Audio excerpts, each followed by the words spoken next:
Hey everyone, good morning. Coming to you from our sanctuary today, and kind of the view from the stage. As I look out and I see these empty chairs, my heart is just so filled with hope for the day that we will be back and worshiping together. I know you're hoping for that too. Hopefully it's not too far off, but we are so excited for that opportunity when it comes.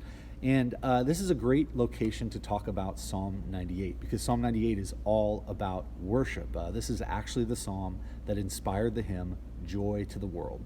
It's not very long. Let's read it together and you'll see why. Oh, sing to the Lord a new song, for he has done marvelous things. His right hand and his holy arm have worked salvation for him. The Lord has made known his salvation. He has revealed his righteousness in the sight of the nations. He has remembered his steadfast love and faithfulness to the house of Israel. All the ends of the earth have seen the salvation of our God. Make a joyful noise to the Lord, all the earth. Break forth into joyous song and sing praises. Sing praises to the Lord with the lyre and the sound of melody. With trumpets and the sound of the horn, make a joyful noise before the King, the Lord. Let the sea roar and all that fills it, the world and those who dwell in it. Let the rivers clap their hands. Let the hills sing for joy together before the Lord, for he comes to judge the earth. He will judge the world with righteousness and the peoples with equity.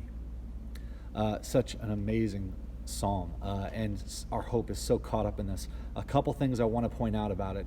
Number one, God, it says in the first couple verses, has made his salvation known to the ends of the earth.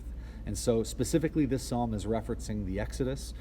We know that Christ has fulfilled this in such a way that it is a much greater deliverance that Christ has brought.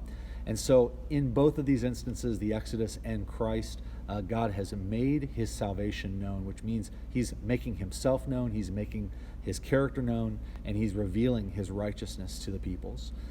This is great news to us. We do not have a God that reveals himself to us and then hides from everyone else. No, he chooses to reveal his righteousness to the ends of the earth. And this tells us that everything God does has this missional intent to reach all peoples, the ends of the earth. And so by following after Christ, by being his people, we are called into that same work, that same mission of pronouncing this good news to the ends of creation. So secondly, what is the proper response to God revealing himself? Well, it's always worship. And so it's the proper response for us. It's the proper response for all peoples and the rest of the world in light of this news.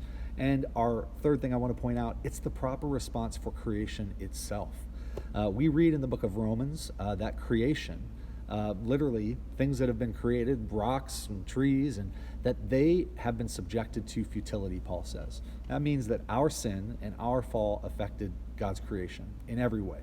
And like us, the creation is waiting for the day that God fully reveals himself and returns, and that it is freed from this futility and able to cry out and worship the way it was always intended, just like us.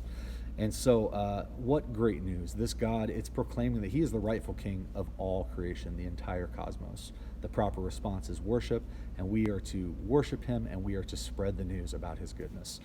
That's Psalm 98. It reminds us of joy to the world. So take a few moments today, reread the psalm if you want, and then cry out, even if just in the form of prayer, a new song to God for the fact that he has revealed himself to you and he is good.